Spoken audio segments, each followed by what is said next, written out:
পানি তো অলরেডি বাড়তেছে, যেভাবে পানি ঢুকতেছে কিছুক্ষণের মধ্যে মনে হইতেছে ক্লাসের ভিতরে পানি ঢুকে যাবে কিছুক্ষণের মধ্যে, বেশিক্ষণ সময় লাগবে না।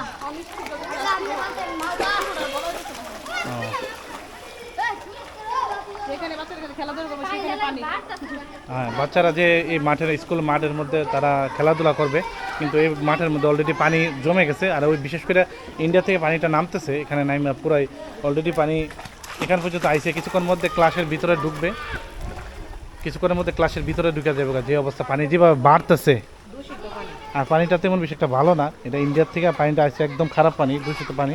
এই পানিটা শরীরে লাগার সাথে সাথে বাচ্চা কাচ্চার অসুস্থ হওয়ার সম্ভাবনাটা অনেক বেশি। দ্বিতীয় কথা হইলো যে এটা ইন্ডিয়ার থেকে আসছে এই পানিটা, আর বৃষ্টির পানি তো দুটোটা মিক্স, একদম বাজে পানি এই জায়গাটা।